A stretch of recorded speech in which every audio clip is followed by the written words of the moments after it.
Bonjour à toutes et à tous pour cette nouvelle publication du podcast aularge.eu. Nous voici à la dernière partie du discours de Jésus à ses disciples. Rappelons-nous, avec les béatitudes, Jésus mettait en lumière l'honneur donné aux disciples pauvres et mettait en garde contre ces richesses qui détournent d'un vrai bonheur. Tout disciple devait ainsi abandonner les principes mondains de réussite au profit d'une fidélité prophétique et intangible à l'Évangile, c'est-à-dire sa vraie richesse. Dans une seconde partie, Jésus plaçait les disciples au sein d'une opposition violente avec les ennemis. Face à cela, le disciple, pauvre ou riche d'ailleurs, devait abandonner le principe même de la vengeance et de la brutalité au profit d'actions étonnamment désarmantes et favorables, aimer son ennemi. En témoignant en acte de la miséricorde de Dieu envers tout pécheur, à l'image de Jésus, le disciple pouvait s'honorer du titre enviable de « Fils du Très-Haut ».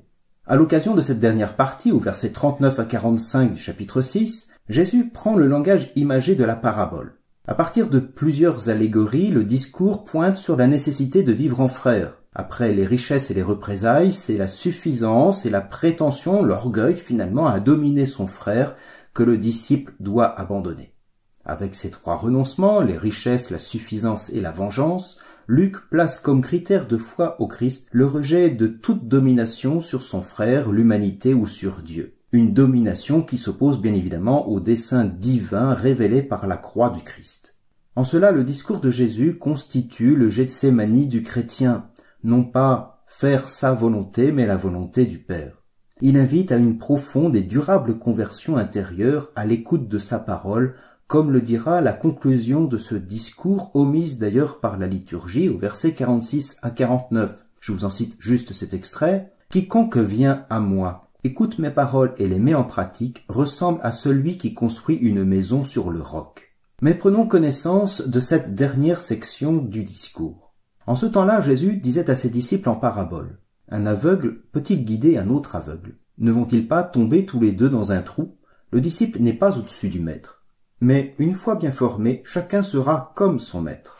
Avec cette première parabole, Luc donne le thème de cette section, la relation entre les disciples. Rappelons que nous sommes à la suite du discours qui soulignait la nécessité d'être à l'image du Père, c'est-à-dire miséricordieux. C'est cette miséricorde qui doit conduire la vie ecclésiale et la vie personnelle du disciple. Mais qui est ce disciple aveugle? Et qui est le maître éclairé et éclairant, le didascale, pour prendre une traduction plus littérale? Dans la suite de l'Évangile, ce terme de didascale, de maître, d'enseignant, est uniquement attribué à Jésus. Et c'est ainsi que lui-même se nomme le jour de la scène. Aussi, chaque disciple se doit d'écouter et d'imiter cet unique maître, à se former à son évangile qu'on va suivre du chapitre en chapitre, à se former finalement à celui qui honore le pauvre, donne sans mesure et livre sa vie pour tous. Sans cela, un disciple qui s'arrogerait le titre de maître deviendrait plus aveugle que son supposé disciple s'il ne le considère pas lui-même d'abord comme un frère. Ainsi d'ailleurs se poursuit les paraboles de Jésus. Qu'as-tu à regarder la paille dans l'œil de ton frère alors que la poutre qui est dans ton œil à toi, tu ne la remarques pas? Comment peux-tu dire à ton frère, « Frère, laisse-moi enlever la paille qui est dans ton œil » alors que toi-même ne vois pas la poutre qui est dans le tien?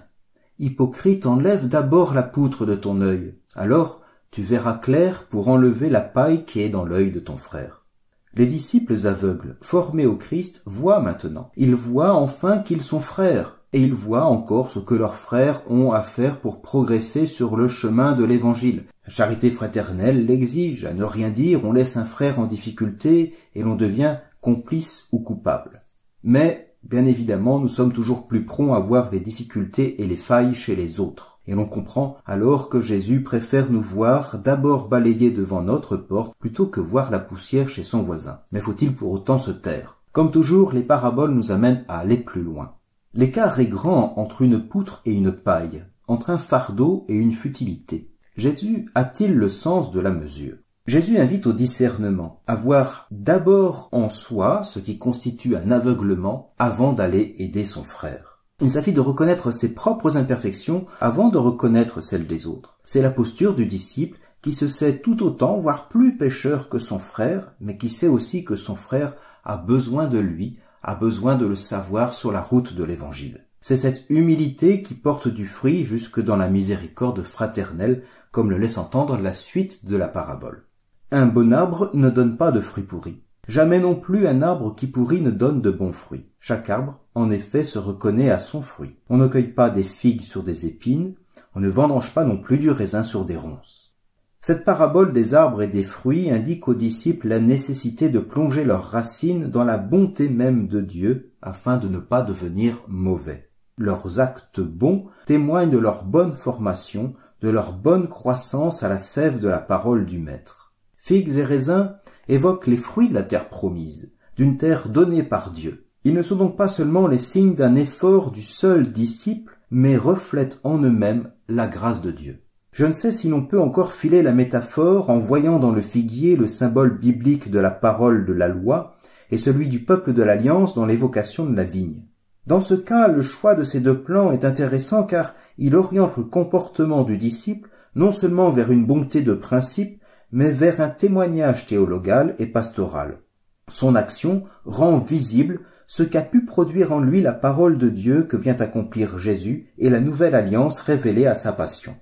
Entendons maintenant ces versets conclusifs que nous livre la liturgie. L'homme bon tire le bien du trésor de son cœur qui est bon, et l'homme mauvais tire le mal de son cœur qui est mauvais, car ce que dit la bouche, c'est ce qui déborde du cœur. Après le chemin des aveugles, après la parabole de la poutre et de la paille, puis des bons fruits, tout maintenant vient de l'intérieur, le cœur et le trésor. Dans le langage biblique, le cœur est lié au discernement et à la raison plus qu'à un sentimentalisme. Ainsi, la vie chrétienne ne peut se contenter d'une attitude extérieure et passagère. Le cœur du disciple doit être la place privilégiée pour le trésor. À l'exhibition des richesses évoquées dans les béatitudes, Jésus oppose ce trésor déposé au sein du disciple qui éclaire sa raison, son jugement et ses actions. Ce trésor peut évoquer bien évidemment la sagesse divine selon le livre des Proverbes, mais dans notre contexte, il correspond à la miséricorde du Père révélée par le Christ, sa parole et sa passion. L'ensemble de ce discours constitue un idéal de foi à atteindre, mais non pas dans une excellence éthique. Cet idéal se situe avant tout dans la relation au Christ. Ces paroles constituent ici l'essence même de la vie chrétienne, l'essence même de la vie du chrétien imparfait qui veut le suivre et aimer à son image. Le trésor de sa parole façonne le disciple pour que sa foi déborde de bons fruits, avec un cœur qui voit son frère avec les yeux du Christ, un cœur fragile mais heureux jusque dans sa pauvreté, miséricordieux face à l'outrage, humble dans la charité fraternelle. C'est avec la même charité fraternelle que je vous souhaite une bonne et agréable semaine en compagnie de la parole de Dieu et en vous disant à bientôt pour débuter ce temps de carême.